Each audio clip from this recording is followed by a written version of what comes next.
Assalamualaikum warahmatullahi wabarakatuh. Pada kesempatan kali ini, kami akan membahas topik 5 pada ruang kolaborasi dengan pokok bahasan rancangan pembelajaran dalam UPD mengenai Evaluate Work Progress. Kami dari kelompok 5 yang beranggotakan saya sendiri, Haris Aji Alastiki, yang kedua Isti Amelia, yang ketiga Lita S, yang keempat Dwi Rahmi Apriliani, yang kelima Sylvia Ginta Irani. Rancangan pembelajaran dalam UPD dibagi menjadi 7 tahapan, dan pada kali ini kelompok kami akan membahas tentang tahap Evaluate Work Progress. Dalam tahapan ini, peserta didik diberikan ruang untuk mengevaluasi kemajuan dan nilai diri. Peserta didik harus diizinkan untuk mengevaluasi pekerjaan yang telah mereka berikan kepada instruktur melalui penilaian diri yang diberikan melalui rubrik.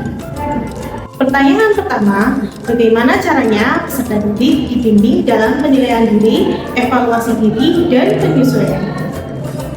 Penilaian diri adalah suatu teknik penilaian di mana peserta didik diminta untuk menilai dirinya sendiri berkaitan dengan status, proses, tingkat pencapaian, kompetensi yang dipelajarinya.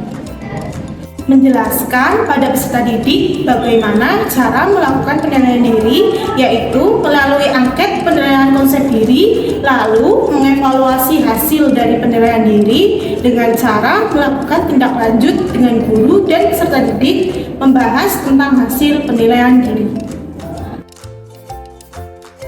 Menjelaskan. Baik, kita lanjutkan.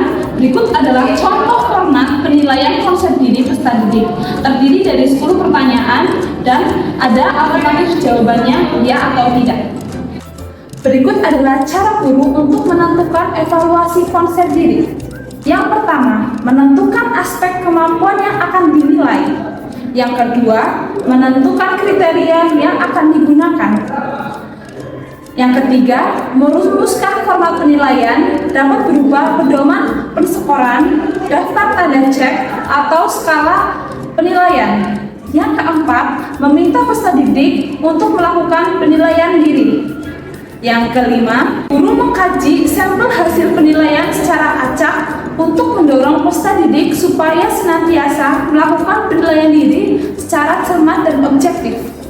Yang keenam, menyampaikan umpan balik kepada peserta didik berdasarkan hasil kajian terhadap sampel hasil penilaian yang diambil secara acak.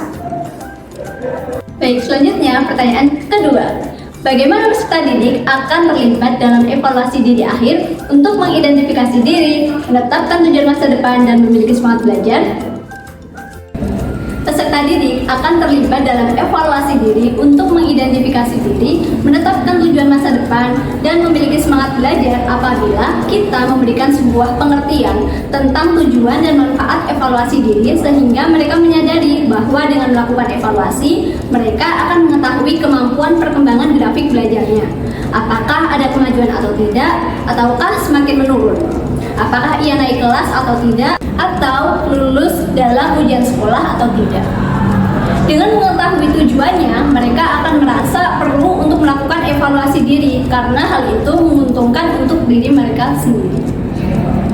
Pertanyaan nomor 3, bagaimana peserta didik akan dibantu untuk melihat dari apa yang telah mereka pelajari dan apa yang dibutuhkan untuk penyempurnaan lebih lanjut? Peserta didik akan dibantu untuk melihat dari apa yang telah mereka pelajari dan apa yang dibutuhkan untuk penyempurnaan lebih lanjut dengan cara guru bisa memberikan tugas terkait materi yang telah mereka pelajari ataupun rangkaian tes. Kemudian, guru memberikan tindak lanjut dari hasil tes untuk menyempurnakan pemahaman peserta didik. Sekian penjelasan pemaparan dari kelompok kami tentang Evaluate Work Progress. Kurang lebihnya kami mohon maaf. Saya undur diri. Wassalamualaikum warahmatullahi wabarakatuh.